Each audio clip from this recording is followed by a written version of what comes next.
Hello everybody, it is Jackson Meyer of 1821 Sports coming to you after the Missouri versus Mississippi State game. Missouri gets the win 49-27. It was a night of history. Ahmad Hardy ran for 300 yards on 19 carries, which is just absolutely absurd. He's the second rusher in Missouri's history to hit the 300-yard mark. And not only that, but Mizzou had 2 pick sixes in one game, which, by the way, that's also the second time that has happened in the entire history of Mizzou football. Obviously, last week was a bummer. Mizzou lost to Texas A&M big time, 38-17. The college football playoff hopes died for this team. A lot of people kind of tapped out. A lot of people said, hey, there's really not much to play for. Drinkwitz and Tiger Talk on Tuesday said, hey, we're playing for the seniors. We want to give them a rock on the way home. And look what they did tonight, winning big 49-27. They looked great tonight, and they had no issue running the ball all over Mississippi State. Matt Zollers got going early. I think he was 8 for 15. I mean, it wasn't a crazy impressive performance from Matt Zollers, but certainly a lot better from the Texas A&M game, given a little worse competition, but overall really solid game from Matt Zollers. Let's just kind of talk about why the Tigers were able to win this game the way that they did. Obviously, yeah, number one is Ahmad Hardy. When you have a guy that can run 300 yards in one game, you're going to win a football game. I don't care who you play. Missouri could have played Alabama. They could have played Georgia. They could have played A&M. And if Ahmad Hardy gets 300 yards on the ground, they're going to win the football game. Ahmad Hardy had a touchdown run of 10 yards, a touchdown run of 42 yards, and a touchdown run of 72 yards. Actually, I think it was 43 now thinking about it. Let's add a yard to that. Let's put some respect on his name. But just a tremendous night from Ahmad Hardy. He was virtually untackable. He used his speed at every chance he got. He said he set a PR on his 72-yard TD run. He ran like 21 miles per hour according to the stats on the sideline. Just absolutely absurd. I mean, Chris McClellan in the press conference as well as Marvin Burke said he scores too fast. He needs to give the defense a break, which is just crazy to think about. But just an insane night from Ahmad Hardy. I mean, it's why Mizzou fans clamor for so long that he should be a Heisman candidate, and it's completely understandable. I mean, he is probably the best Mizzou running back in a while, if we're honest. You could say Cody Schrader, and I totally get that. But I do think Ahmad Hardy might have a little bit of an edge on Cody Schrader there.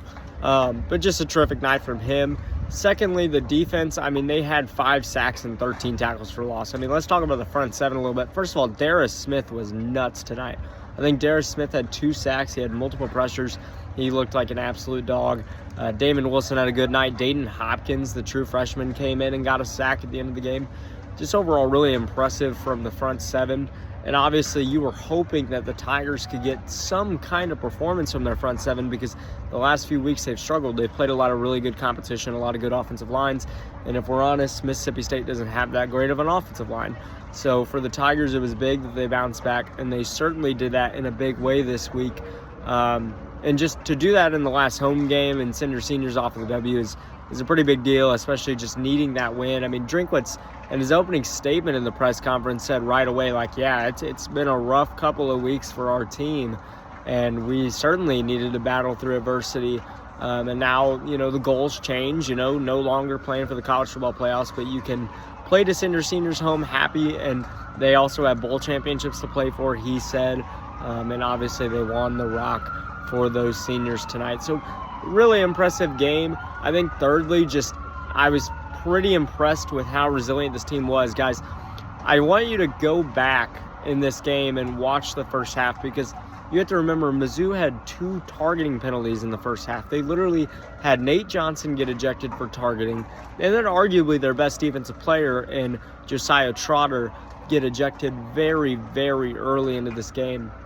Matt Zollers throws a really bad interception, if we're honest. He meant to throw to Josh Manning, just completely misfired. It was the right read, just missed the throw.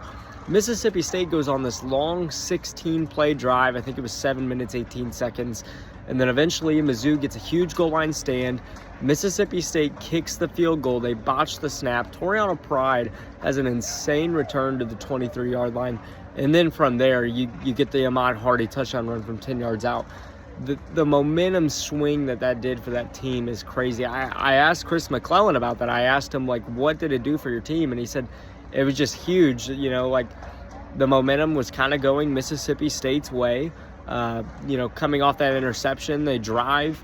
I even tweeted out, I said what looked like Mizzou would, you know, expand upon their lead. I mean, if they don't get something here, it's kind of danger zone in that moment. But they were able to respond in such a big way, and I think, you know, that stretch right there just completely changed the game. It took Mississippi State out of it entirely. Just really impressed with the Tigers tonight. They needed this win big time, and they got it. Whether this game was drunk 3 times over the legal limit, which it absolutely was. I mean, this game is long, too. I mean, it finished at like 10:20. So just a crazy, crazy game. Just a great win from the Tigers. From the Mississippi State perspective, I was pretty impressed with their offense. I don't understand why Kamario Taylor is not the full-time starter. I really liked what I saw out of Kamario Taylor. I think he's going to be an absolute dog in the future for the Bulldogs. Blake Shapen did look pretty good, though. I think he has a sneaky kind of dual-threat ability to him. The Tigers kind of struggled, in all honesty, to contain him. I don't think they really played much of a spy. So he was able to get some carries when he was able to roll out of the pocket. But a pretty good game from the Tigers tonight. Overall, that's pretty much just my thoughts on it. Obviously, Mizzou's going to go to Norman next week and have a big opportunity to get a huge upset win against an Oklahoma team that just beat Alabama today, if you did not see that. So this is big for Mizzou. Obviously, if they beat Oklahoma, that doesn't mean they go play in the playoffs, because I think that's dead. But obviously, you don't just lay down because you can't play in the playoffs. I think Mizzou's going to obviously go out there and give it their all and try to win that game. And they certainly can. They certainly could do it. Not saying that I think they will, but it'll be pretty interesting to see. So, yeah, that's me signing off tonight from the final night at Memorial Stadium. It's been an incredibly fun season so far to cover. First year doing this, a lot of growth, a lot of fun. Really grateful for people tuning in, even if it's a little amount so far. But yeah, just really fun game, and we'll have some takeaway articles here in the next hour or so. Let's see how long it takes to pump those out. It's going to be a late night up in that press box. So yeah, have a good night, guys. Have a blessed night. Stay safe. See you guys later.